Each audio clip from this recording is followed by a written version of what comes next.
Olha que sacanagem.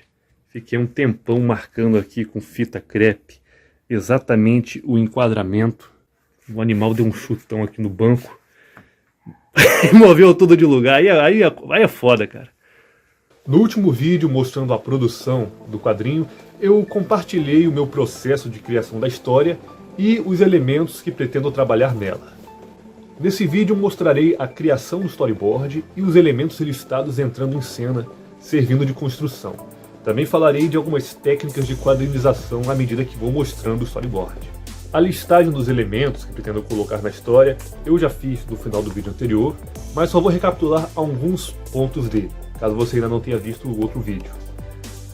Construção da personagem da Areia, ela sendo inteligente, apática, tendo dificuldade de socialização, corpo aracnídeo, inspiração em terror, apresentação dos bélicos e o fato da Areia querer evitá-los, construção dos personagens Cabra e Comadre, incluindo a história deles, o mistério do Arauto do Vão, a construção dos personagens do Cabra e da Comadre, sendo o Cabra um robô bem velho e a Comadre uma robô mais sofisticada, e outros tópicos que podem sair na tela agora, que foram listados no vídeo anterior. Agora vamos partir para o storyboard.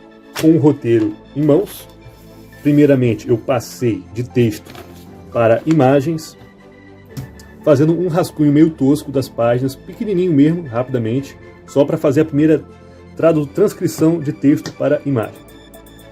Essa primeira transcrição do texto para imagem é mais, na prática, bolar os quadros do que bolar as páginas, porque eu vou montando os quadros à medida que a história for passando. A partir depois que eu os faço, eu posso depois voltar, ler e tomar a liberdade de cortar quadros desnecessários, fundir, também foi cortado, fundir dois quadros em um. Às vezes você tem uma coisa que é redundante, às vezes você tem dois quadros, sei lá, cada um falando uma coisa, eles poderiam estar na mesma cena, ser um quadro só.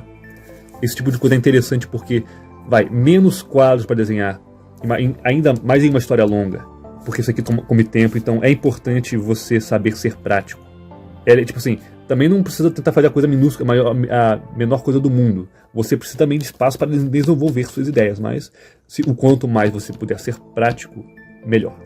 Depois de fazer as alterações que eu joguei bacanas, posso começar a passar a limpo do rascunho para, de fato, o storyboard. Vou mostrar de exemplo aqui algumas alterações e como elas ficaram. Esta página aqui em questão, a página 12, ela tem essa cara bizarra, macabra da Areia aqui, e eu queria deixar ela como uma virada de página.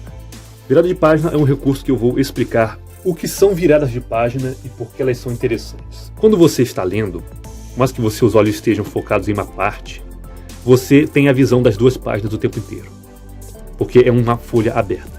Não é como um filme que você só está vendo o presente.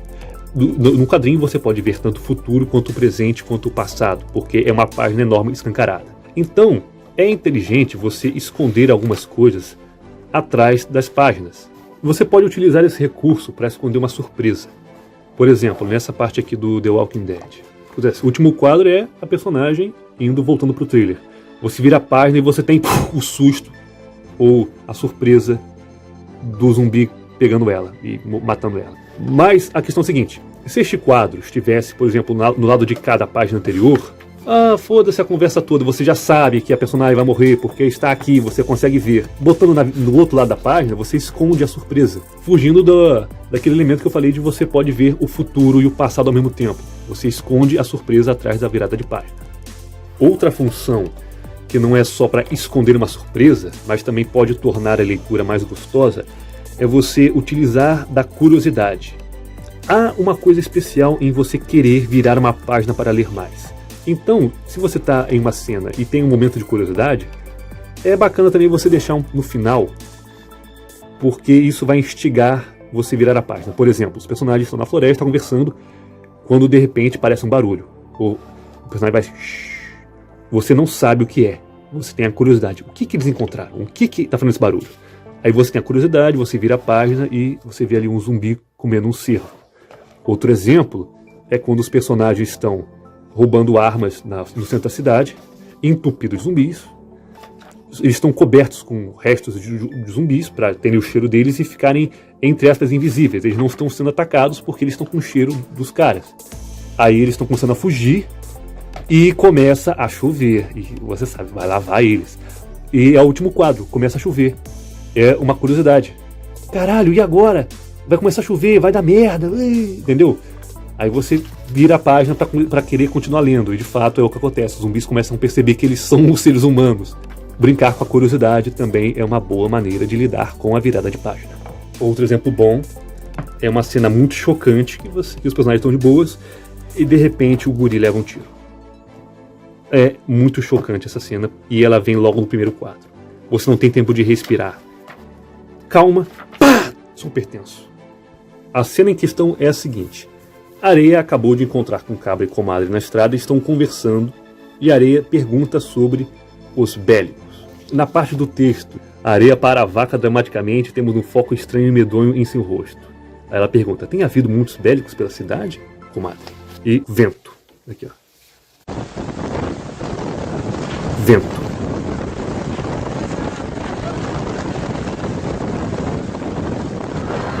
Vento.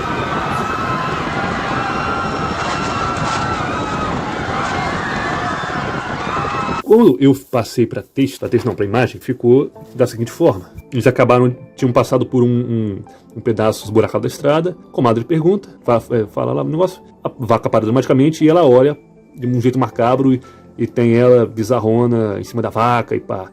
Esse quadro aqui eu decidi deixar ele como uma virada de página. Antes de pegar para fazer o storyboard passada limpo, eu dou uma lida aqui rápida, decido, pô, aqui vai ter uma virada de página, aqui também é bacana ter, aqui é bacana ter, aqui é bacana ter. E vou tentando ajeitar o quebra-cabeça dos quadros até chegar a esse ponto. Como vocês podem ver, aqui tem vários quadros riscados, tem esse aqui que foi embora, esse aqui que foi embora, esse aqui foi embora, esse aqui foi embora também. Tem alguns, deixa eu ver, esses dois aqui, ó. Este quadro e este quadro, eu os considerei redundantes e decidi fundi-los. Que é basicamente a Areia falando uma coisa, a Comadre respondendo. Tem 2 quadros. Falei, dá pra mudar o ângulo, botar no mesmo quadro. E agora é um quadro só. A Areia fala um negócio, Comadre responde. Nesta sessão aqui, eu fui riscando alguns quadros, realocando outros. Este quadro em questão da Comadre olhando para baixo, falando sobre o nome dela, eu botei como o último quadro da página anterior, que no caso ficaria sendo esse de cá. Ele ficou como uma virada de página também, embora não fosse tão importante. É o último, antes era o primeiro. Aí eu fui arrumando, até montando, né, os tijolinhos até chegar na parte da parada dramática da vaca, que antes era um quadro médio para pequeno e a cara da Areia também, sendo que a ideia era que fosse um momento meio impactante, não impactante tipo, uau, que me impactou, mas tipo, é uma coisa interessante, é para dar um foco nessa parte. Ou seja, é bacana botar quadros grandes. E ficou da seguinte forma, então. No final, a Areia vai falar, posso perguntar um negócio? Diga lá, minha amiga. Aí tem a parada dramática da vaca, de uma pose mega exagerada, assim, tá ligado? Aí você vira a página, aí tem um quadro grandão, bizarro da Areia olhando pra gente, perguntando, você tem visto alguns bélicos nessas cidades aí? A Comadre fica assustada e temos esse foco, esse close bizarro no olho da Areia, porque eu quero causar um amedrontamento. Você pode, fazendo um storyboard grande ao invés de pequenininho, brincar bastante com as suas ideias. Você pode colocá-las no papel com boa liberdade. Até sombra dá pra colocar, só. Beleza. Outra coisa também que se pode dar mais atenção ao passar o storyboard a limpo é a disposição dos balões, pois o fluxo de leitura é uma coisa que pode impactar no quão desgastante é você ler um quadrinho, de quão cansativo é. Como vocês podem ver aqui, a maioria dos balões da página estão no meio. Os seus olhos vão tender a seguir de um balão para outro. Você pode querer, por exemplo, afastá-los de propósito e botar um desenho no meio, para que você obrigue, digamos, entre aspas, o olho da pessoa a passar por um detalhe do cenário, da cara de alguém que você queira que ela veja. Você pode fazer isso. Nesse caso aqui não fiz isso. Mas, por exemplo, seus olhos estão aqui. Passa para cá, faz essa curva e aí joga um pouco para cá. Então aqui já tem uma quebra, não ficou tão homogêneo, tão macio. mas a partir daí tem uma curva mais para cá, ó. Ah, aqui um exemplo. Eu quero, esse quadro do meio é simplesmente a reação da areia. Ela fala um negócio, interrompida, ela olha pra gente, ela olha pra comadre. E a comadre continua falando. O foco desse quadro é a reação da areia. Quadro aqui, os seus olhos estão aqui, eles precisam chegar até o outro quadro. Balão, perdão. Ou seja, seus olhos vão precisar passar pela cara da areia. Entendeu? Neste quadro do meio, se eu tivesse um balão aqui, um outro aqui, um acolá, seus olhos iam ter que ficar percorrendo grandes distâncias pela página, pelos desenhos, e isso é cansativo. Como aqui é uma cena de diálogo, principalmente, botar os balões mais perto significa menos trajeto para o seu olho ter que fazer. E menos cansativo fica de ler. Outro elemento que dá para se focar na hora de fazer o storyboard é a narrativa visual. Narrativa visual, como o próprio nome diz, é toda aquela história que você consegue contar sem palavras. Tem várias maneiras de fazer isso. Gestos é um tipo de comunicação visual. Ângulos, jogo de câmera, enquadramento, composição de cena. Seja cenário com personagem, seja cenário com cenário, seja sem cenário, só personagem. Rachuras, figuras de linguagem do tipo do tipo efeitozinhos, aquelas marquinhas de raiva, ou aquela chuva. Esse pessoal que lê mangá, né, tem, às vezes tem um personagem com uma nuvem na cabeça, bem exagerado, tipo, caralho, o personagem tá triste, tem uma nuvem na cabeça. Mas isso também pode ser feito de formas mais sutis, como, por exemplo, uma parte que eu vou mostrar mais à frente, que é onde está a areia, o cupim, a comadre e o cabra. E os três viajantes estão no claro e a areia está distante, só que ela também ela está na sombra. Os outros estão em volta de um lampião, estão na luz, enquanto a areia está sombria. Literalmente, ela está envolta em sombras internamente e externamente. Exemplos. Um personagem minúsculo num cantinho de um quadro e um cenário gigantesco e vasto, claramente vasto, demonstrando solidão ou vazio. Ângulos vistos de baixo para cima, demonstrando ângulos de baixo para cima, demonstrando que aquele que está sendo visto está num ponto de superioridade. O inverso, um quadro com um ângulo de cima para baixo, você vê isso muito em cinema, em que você passa uma sensação de inferioridade para aquele que está sendo visto ali, porque nos seus olhos você seria o superior. Ou nessa cena de Arcane que eu acho muito bacana, porque o personagem do Jace, ele tá falando com a general e basicamente no fundo tem esse quadro, essa arte foda, cheio de lanças e armas apontadas para a cabeça dele, que é justamente uma discussão entre os dois, que o que está sendo tratado ali no subtexto é justamente isso. A conversa ali está se dando dessa forma, ele está com uma arma na cabeça, por assim dizer, só que não é falado, porém é explícito pelo visual. Pendurei essa lâmpada aqui, ó, porque eu tava fazendo sombra no papel, ó. Olha a tomada. Nas páginas 1 a 3, nós vemos primeiro a areia em viagem, com a injetora, a vaca, que ela ganhou no último episódio. Ela chega na estrada deserta e ela se aproxima cautelosamente da estrada. Olha bem para os dois lados. Chega cautelosamente, olha para os dois lados, vê a placa escrito cidade a tantos quilômetros e fica super desconcertada. Temos um foco grande novamente na palavra cidade, enorme assim, no quadro. O quadro tem o ângulo torto, o chão está torto, dando um desconforto, dando uma vertigem. A personagem olha de supetão para o final da estrada. Ela olha de novo para a placa, fecha o punho tremendo, depois solta a mão como se acalmando, dá um suspiro, com a mão na vaca, como se fosse montar nela, e vai indo embora em direção à cidade. A areia, ela tem bons motivos para evitar a cidade. Nós não sabemos disso ainda, mas essa parte, não tem nenhuma palavra, deixa claro, ela está com medo da estrada, ela está chegando receosa, ela não quer ser vista, e ela tem algum conflito sobre ir para a cidade. Ela não quer ir, ou ela não consegue ir, ela não pode, nós não sabemos, mas há um problema dela com cidade. As páginas 4 e 5, eu quis mostrar uma passagem de tempo, mostrando também solidão, amplitude e uma sensação de vastidão, né? Tem até uma brincadeirinha aqui que eu fiz, tentar usar as sombras e as luminárias no teto para imitar uma lua, um sol passando, mas eu acho que ficou meio pai, até risquei essa ideia de imitar o céu, deixa quieto. Fica muito esquisito, uma ideia cabulosa logo no começo da história. E temos aqui passagem da estrada, areia subindo, areia descendo, os vales vastos e tudo seguido pelo seguinte texto: por tempos indeterminados, pois o dia e a noite não correm, e por horas incontáveis, pois aqueles que caminham não contam as horas, a andarilha seguiu. E seguiu. E seguiu. E seguiu. E uma única alma não lhe apareceu. E termina com esse quadro, como eu comentei, passando a solidão, na areia pequenininha aqui no cantinho, cenário enorme. E ainda termina a página com uma curiosidade, porque a areia ela para, escuta um barulho vindo ao longe e se pergunta o que é aquilo lá. Não sabemos. Curiosidade, virada de página. A página 6 e 7 já começa a mostrar a areia com uma figura mais assustadora, amedrontadora e até mesmo fantasmagórica.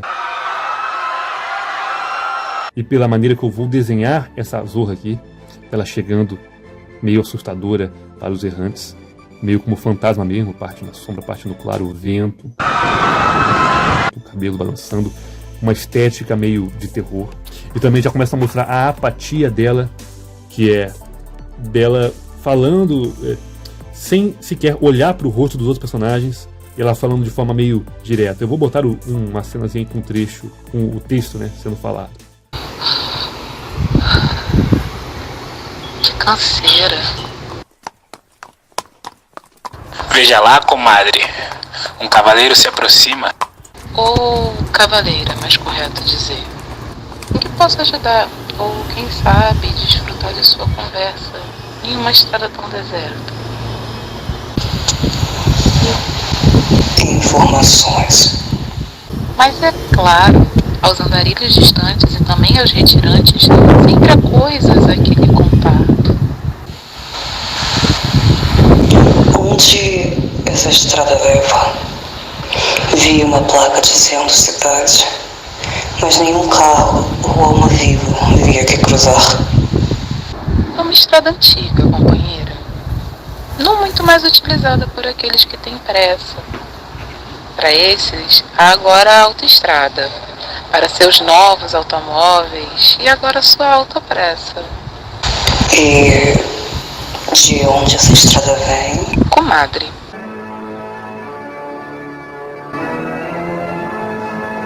Falou comigo? Não, gracinha. Falei com a puta que te pariu.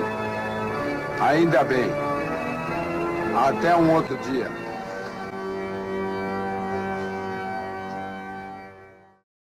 Me chame de comadre, querida. Pois aos que retiram uma das poucas coisas que se leva, é o nome que se dá. E de onde essa estrada vem, então, comadre? Fico feliz que tenha perguntado, Andarilha. Pois nessa estrada há tão pouco quem encontrar, que igualmente há poucos a quem conversar.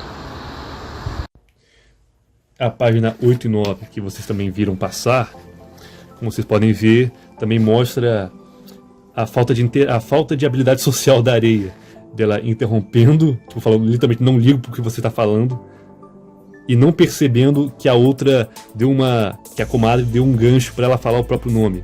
A areia precisa de um tempo em silêncio, olhar para a cara da comadre e perceber, eita, aí se liga, tem esses 3 tracinhos aqui, ó. Ela se ligou, meu nome eu sou Areia. Aí ela fala, tá, areia, papapá.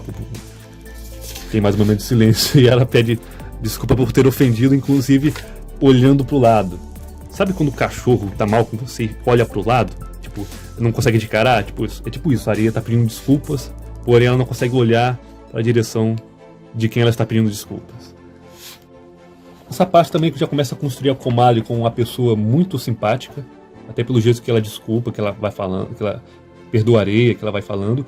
E o cabra também tem uma piadinha que eu achei legal, que é que ele é meio caladão, ele é um cara meio caladão. A areia pergunta, esse aí não fala não? Ela, ah, não, o cabra fala assim, não fala, cabra. O cabra responde balançando a cabeça ao invés de falar, ou seja, ele fala sem falar. Na página 10, você já começa a falar da situação nas cidades e o que fez cabra e comadre virarem retirantes. Quis também mostrar um pouco da situação dessa estrada que está muito abandonada. Tem uma parte que literalmente erodiu. Os personagens precisam descer por uma vala para continuar subindo pelo outro lado. Ó, chega de um lado, sai pelo outro. E aqui na página 11, aquela paradinha que eu já comentei, da curiosidade, da areia parando abruptamente, o que é um gesto estranho. É muito esquisito, ela do nada para super dramaticamente. O que está por vir vai ser algo bizarro, e sim, é bizarro, que é aquele quadro que eu já mostrei, da cara dela. Inclusive, a cara dela, ela muitas vezes lembra um esqueleto por causa da máscara. A máscara ela pode ser desenhada de uma forma que lembre as curvas de osso, de um esqueleto. Esses círculos aqui da máscara de gás, o certo não seriam ficar aqui. O certo seriam ficar na frente da máscara. Só que, pelo motivo narrativo, eu mudei de propósito de lugar só para poder ficar mais claro a forma de esqueleto da cara da areia. Ainda na página 12 e agora também indo para 13, nós temos a construção de um momento meio tenso, porque a areia perguntou se tem tido muitos bélicos, só que ela pergunta de um jeito tão estranho que a comadre fica meio sem jeito, tipo, o que essa guria tá querendo saber exatamente. A areia olha para ela de um jeito bizarro. E o cabra, finalmente, fala pela primeira vez para a areia, pergunta casualmente se ela é foragida. A comadre dá uma bronca no cabra e a areia fica claramente desconcertada. E aqui vai entrar um elemento de narrativa visual que é: cabra e comadre estão na luz, a areia está cheia de sombras ao redor e com o rosto em sombras também. Nós não podemos ver a expressão dela, mas como está claro que ela está sentindo algo sombrio. A sequência que vem aí é a areia descendo calmamente da vaca, a comadre tentando se desculpar pelo mau comportamento do cabra, a sombra da areia na frente do rosto da comadre, ela chegando perto, a comadre ficando sem jeito, a areia ficando mais fantasmagórica ainda, torta, corcunda, bizarra, meio fantasmagórica, a comadre falando que está assustada, a areia com um olhar tipo tenebroso, puxando a espada para a comadre gritando, não, para, e rachuras assim no redor, porque a areia vai matar a comadre. A areia vai matá-los porque o cabra falou que ela era foragida. Aí vem a surpresa da virada de página. Era uma das criaturas do desfiladeiro que saltou, estava vindo por trás e a areia corta. Na verdade, a areia, salva o cabra e a comadre. Assim, você que está lendo, que vai estar vendo esse vídeo e depois ler a parada, você pode não sentir o mesmo efeito, ou talvez não da mesma forma. Mas, para quem não fazer ideia, eu gostaria muito de realmente a pessoa acreditar que a areia vai matá-los, porque até o momento é condizente com a personalidade dela. Ela é extremamente apática, não mostrou como ela é violenta ainda, porque no capítulo anterior mostrou.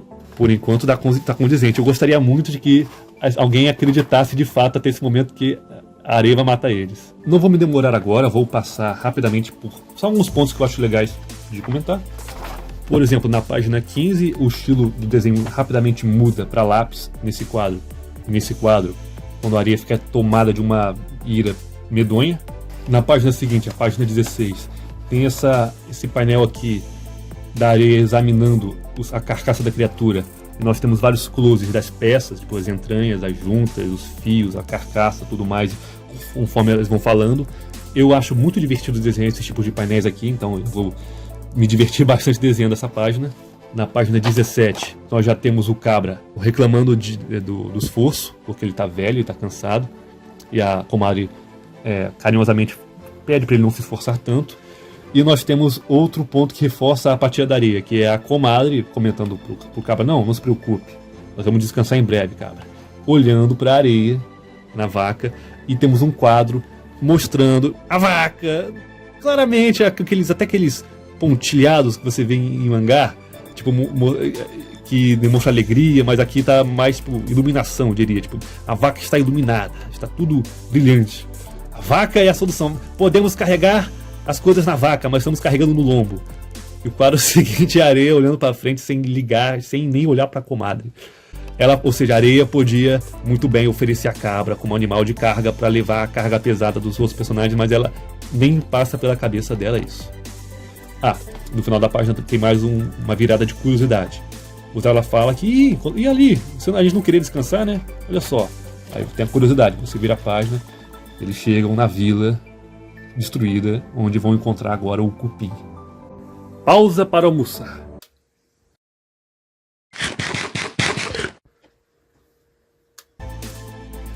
Nesse ponto já podemos marcar no bingo a apatia da areia, o brincar com o terror, embora precisamos fazer mais, e o cabra velho.